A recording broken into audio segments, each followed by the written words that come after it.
Hello and welcome back to alpha investors. So investors, हमारा motto है news and updates के through आप लोगों की इन्वेस्टिंग जर्नी को एक लेवल और ऊपर ले जाने की। जब बात करें डाउ जोन्स के प्रीवियस ट्रेडिंग डे की, तो आप लोग क्लियरली देख सकते हो डाउ जोन्स के प्रीवियस ट्रेडिंग डे में लगभग 2% की तेज़ी देखने को मिली थी।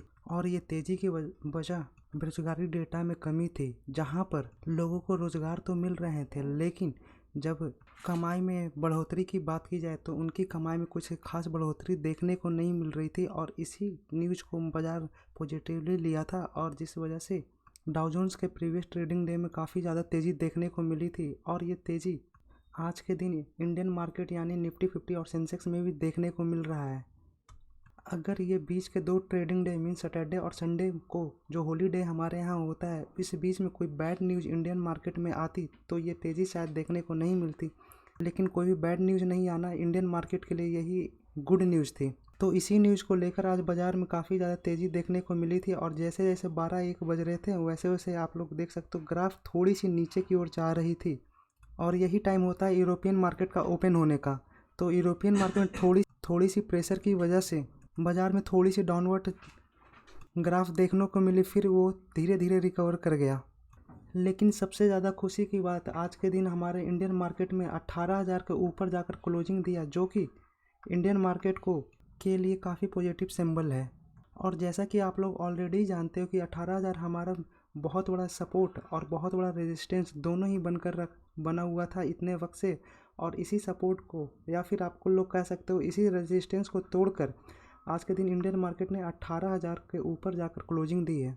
और इसी वीक में इंडियन मार्केट में बेरोजगारी का भी डेटा आने वाला है, जहां पर इंडिया में भी देखने को मिलेगा कि बेरोजगारी रेट बढ़ रही है या घट रही है।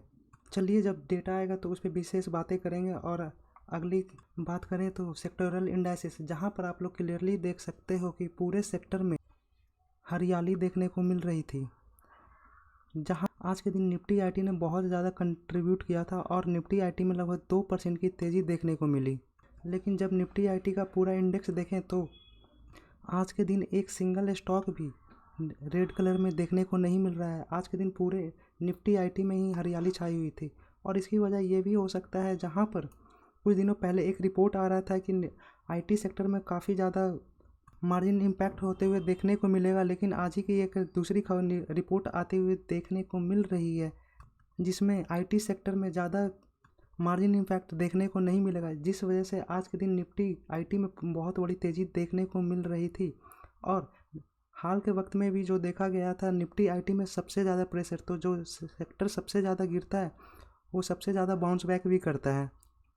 और इसी न्यूज़ का इम्पैक्ट आज के दिन टाटा के शेयर में भी देखने को मिल रहा है, जहां पर टाटा में लगभग आज के दिन 3 या 3.5% की तेज़ी बोल सकते हैं, लगभग 3% की तेज़ी देखने को मिल रही है। और ये तेज़ी भी इसी बात की प्रेडिक्शन पर है कि इस क्वार्टर में टाटा अपना रिजल्ट कुछ अच्छा ही दिखाने वाला है।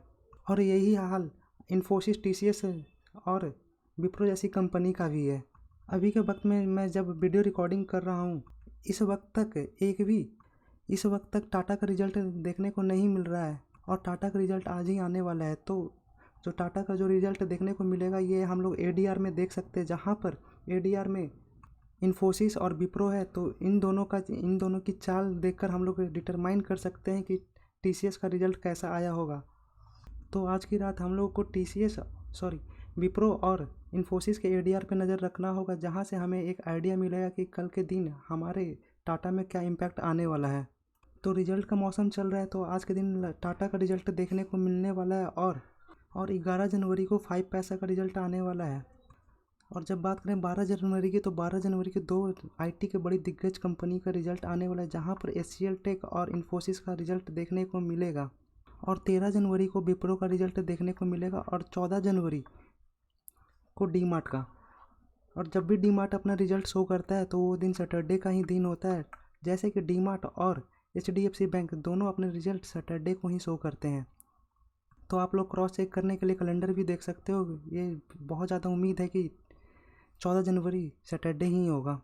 बात करें बीजेपी गवर्नमेंट का, तो बीजेपी गवर्नमेंट की ये जो बजट है, ये लास्ट मेजर बजट है, जहां पर बीजेपी पूरी तरह से पुश करेगी अपना बेस्ट दिखाने की। तो इस बजट से बहुत इन्वेस्टर लोग भी बहुत बुलिश हैं, जिसमें इन्वेस्टर्स को बहुत कुछ देखने को मिलेगा, मीन्स बहुत ज़्यादा उम्मीदें बना रखे हैं, जिस वजह से आज के दिन तेज़ी बरकरार देखने को मिली।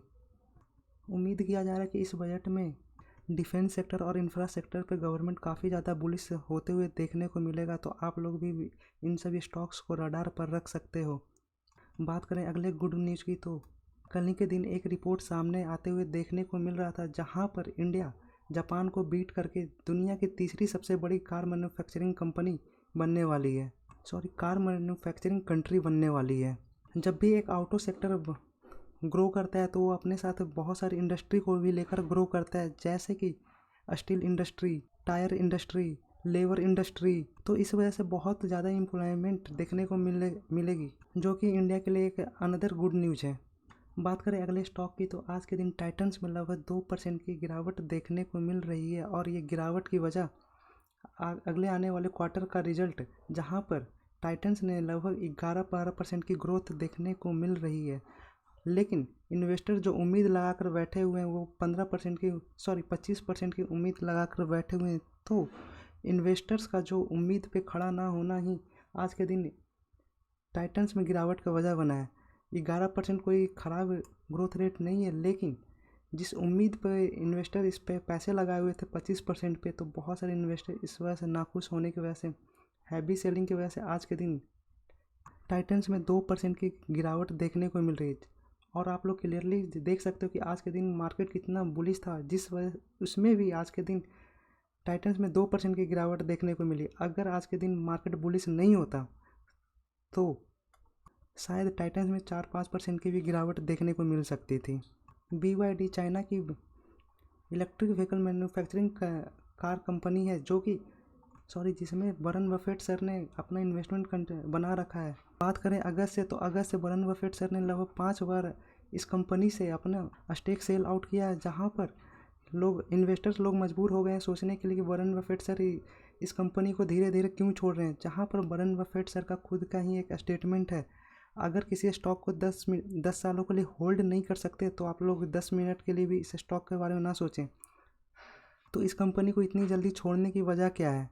तो इसकी वजह अभी फ़िलहाल क्लियरली सामने आते हुए देखने को नहीं मिल रही है, लेकिन शायद मेरे अनुमान से वजह ये हो सकता है कि यूएस और चाइना के बीच के रिलेशन, जहां पर यूएस और चाइना काफ़ी एक दूसरे से हेट करते हैं, और इस वजह से भी शायद वॉरेन बफेट सर चाइना को छोड़ने का मूड बना रहे हैं। लेकिन जब बात करें इसमें स्टॉक सेलिंग की, तो लगभग 16% से अभी 14% ही स्टॉक सेल होकर आया, मीन्स लगभग 1.5-2% की गिरावट देखने को मिल रही थी वॉरेन बफेट के सर के होल्डिंग्स में से।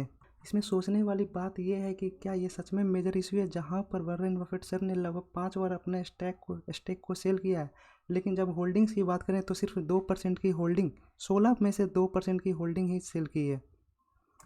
तो आप लोग भी इस पर विचार करो, क्या ईवी हमारा फ्यूचर है, या फिर हाइड्रोजन व्हीकल हमारा फ्यूचर बनेगा, या फिर दोनों ही हमारे फ्यूचर में बनेगा।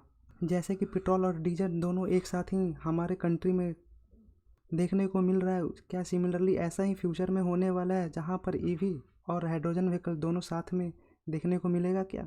इसमें आप लोग का जो आंसर होगा आप लोग बिल्कुल उस हिसाब से इन्वेस्टिंग कर सकते हो। अगर आप लोग को लगता है ईवी फ्यूचर नहीं होगा तो बिल्कुल ईवी में इन्वेस्ट करने की कोई ज़रूरत नहीं है, लेकिन जहाँ पर लगता है कि ईवी फ्यूचर है तो आप लोग ईवी के साथ आगे बढ़ सकते हो। तो चलिए फिर मिलते हैं किसी और वीडियो में। Thank you so much.